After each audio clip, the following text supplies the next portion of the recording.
নেপাল যে এত মুসলমানের উপরে অত্যাচার করব এটা কিন্তু আমি জীবনেও ভাবছিলাম না। মুসলমান মানুষ এমন কি খারাপ কাম করছে যে কোনো দেশে থাকতে পারতেছে না। আল্লাহর ঘর মসজিদ তারা কিন্তু সব পুড়ে দিছে এবং কি অজুখানার টেপ গুনাও কিন্তু ভেঙে ফেলে দিছে। এরম করছে নেপাল। ও গাইস, আসলে কে নিগা করলো? আসলে কি ঘটনা? এই ফুল মিনি ব্লগটা দেখতে থাকুন। দেখুন, মসজিদ ঘরের একদম আগুন ধরে দিয়া তারা কিন্তু ভিডিও করছে এবং কি সোশ্যাল মিডিয়ায় পোস্ট করে দিতেছে। দেখে কিন্তু অনেকই খারাপ লাগে। আর আমরা কিন্তু এই ট্যাপ লাইনের কামই করি, আর কাম করতে যে এত কষ্ট এটা যারা করে তারা বুঝে, যার জন্য কিন্তু এই ভিডিওটা বানানো। তো হ্যালো গাইস, আজকে নিলাম নতুন একটা মিনি ব্লগ। তার মানে বহুত দিন ধরে ভিডিও চাই না ফেসবুকে, ইউটিউবে এবং কি ইনস্টাগ্রামেও, তাই ভাবলাম আজকে একটা মিনি ব্লগ বানাই তো সবাইরে দেখাবার জন্য। আর আমরা কিন্তু লিটিং এর ছাদের উপরে কাম করতেছি এবং কি এনে ফিল্টারও বানান রাখবো, তোমার পানিও নামান রাখবো তলে। তো যার জন্য আমরা উপরে সব যন্ত্রপাতি আইনা লাইন টাইন আইনা মেশিন দিয়ে কিন্তু এখন ফিল্টারের পাইপটা বানাইতেছি, কারণ পানি খুব পরিমাণে আয়রন। আর এটা কিন্তু 300 লিটারের বয়ম, তো যার জন্য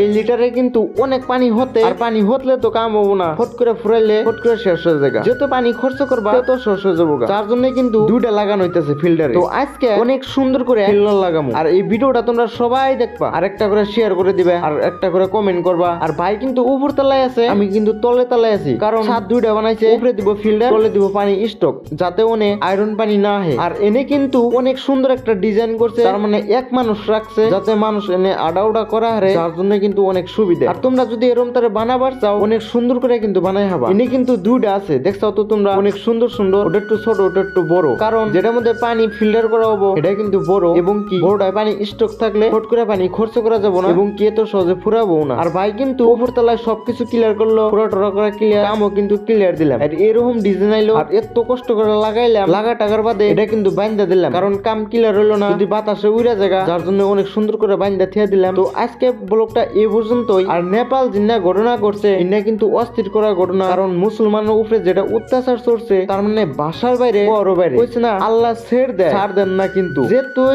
যা মানে তাই করো, আল্লাহ কিন্তু ছেড় দেয়, ছাড় দেন না কিন্তু। তো আল্লাহ সবসময় মুসলমানের ফিলে আছে, এবং কি মুসলমানের মুখ ভাঙ্গা ফেলাইতেছে, এটা কিন্তু সব আল্লাহ দেখতেছে। তো সবাই আল্লাহর কাছে দোয়া করবা, সবাই ভালো যেন থাকা হারে। তো ইন্না বিপদের সেনে ইন্না ঝগড়া করার সেন না করা অনেক ভালো। সবাই ভালো থাকুন, সুস্থ থাকুন। আজকে মিনি ব্লগটা এ পর্যন্ত, সবাই শেয়ার করে দিন।